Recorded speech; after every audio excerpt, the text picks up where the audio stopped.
What's going on, YouTube? We got another video. Y'all gonna like this one. Got me turning my little mijo into a fellow light skin. You feel me? Y'all gonna like this one. We're gonna start off with the JRL trimmers, or whatever trimmers that you guys have. They all basically do the same thing. These, I love using these when it comes to balling out. They balled out so perfect. So perfect. They lawn mow hair when it comes to balling out. I can't ever get them to hit when it comes to a lineup, but when it's something different when it comes to balling out. As y'all see, that fell off just like butter. Next step, as you can see at the bottom right, no guard open. We're gonna go up about an inch. Make sure it's nice and even. You see I go over certain spots more than once, just to make sure it gives that nice, clean, even look. Then we're gonna move on to that one guard, as you can see at the bottom right, second notch. I don't know what it is about that either. I don't like to close it all the way, and I don't like it open. That second notch is just perfect for me. Something that I figured out over years of cutting hair, that second notch just works. Then we're gonna move on to the 1.5 guard right here, flicking out at the top, and we just gonna, the higher you go up, as you can see, close, mid to open down there at the bottom right. The higher you go up, the more you want to open your lever. So we start off closed, and the higher we move up to the top where the dark spot is, we're gonna open it. Feather out just a little bit up there, but you're not gonna need to do too much, because I believe I set the top, the darkness, at a 1.5 anyway, so we shouldn't go any higher than a 1.5 guard on this, which we won't. We won't go any higher than a 1.5 guard right here, because with the 1.5 guard on open, especially with these JRLs, it's basically a 2 guard. So as y'all see, they blended right into each other. And we're gonna pop out in this half guard, and displayed at the bottom right, that feather, we're just gonna feather out. We're gonna feather this out using that corner. For those who don't know what feathering is, it's basically just using the corner of your blade and nothing else. You don't need to use the full blade, especially when it comes to detailing. Learning how to feather by just using that corner of your blade, man, makes a world of a difference. If you don't know how to feather, you're gonna have to figure it out, man, because it's gonna step your blending game up 1,000 notches. And you can do a lot of things with feathering. You can skip so many guards and so many steps just by learning how to do the feather technique. This is the no guard. Look, if you watch, I'm basically using nothing but just the corner when it comes to this step right here. When I hit down to the no guard, from close, the mid to open, I'm basically doing nothing but detail work and using nothing but just the corner. I'm not pushing the line up. I'm not making it go any higher. I'm not stretching anything. I'm not pushing anything. All I'm doing is just displacing the line. That's what you want to do, is displace the line. You do not want to push it. You just want to notch it out, which is what I'm doing right here. As you can see, look at the front of that fade. From the ear forward, it's basically blended. Just a little bit more detail work. Took that line out with no issue. These JRLs are crazy, man. These JRL ONYXs, they run real nice and cool. They don't get hot at all. They quiet, and they blend so perfectly. Right here, I threw on my half guard just because I seen a few dark spots. I'm gonna rub those out just a little bit. As you can see, even right here, I'm using nothing but my corner. All I'm doing is detailing, because the guidelines are out.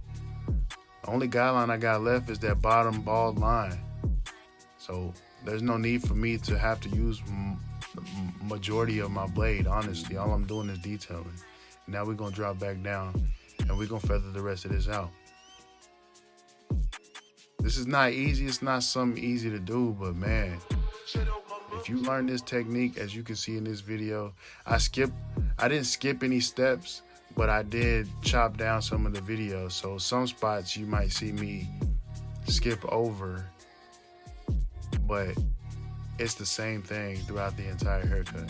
Like what I'm doing right now, I would just take 30 seconds off the video but I'm just doing the exact same thing right here throughout the entire bottom part of the haircut. Just detail work.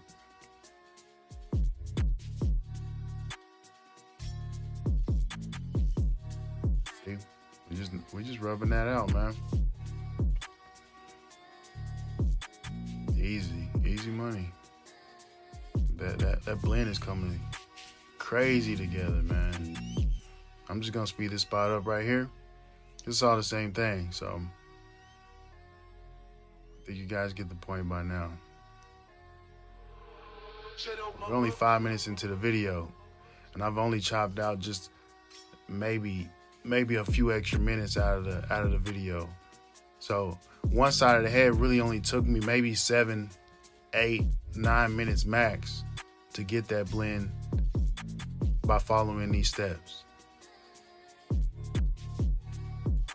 I think by now, if you're watching the video like this, if you're watching this video, I think you know how to do an edge up. So we're gonna go ahead and skip the natural edge up.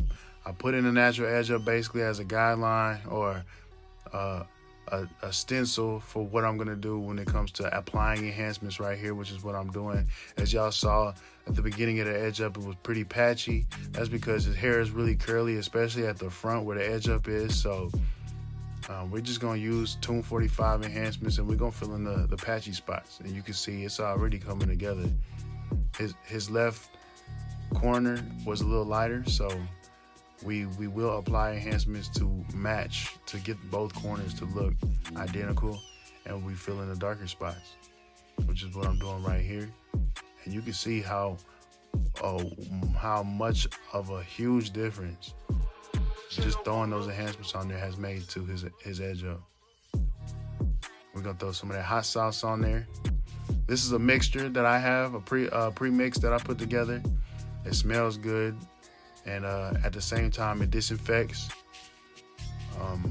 It allows me to move that pencil. Once I apply that pencil, it allows me to move that pencil out of the way, which gives it a little razor effect. And then it also helps me remove some of the overspray of the enhancement, which you'll see especially right here on this side. Throw that hot sauce on there. You can see right there that it's a little overspray, where it's a little dark right there where his vertical bar is, right there. And we're just gonna scrape it out. With it being wet like that, it just slides right off of the scalp. We push the line where we want it to be, push that pencil where we want it to be, and then we come behind it with a Q-tip, rub the excess off, and we good to go. Using some shear work right here to clean it up. This is very important, especially when it comes to pictures.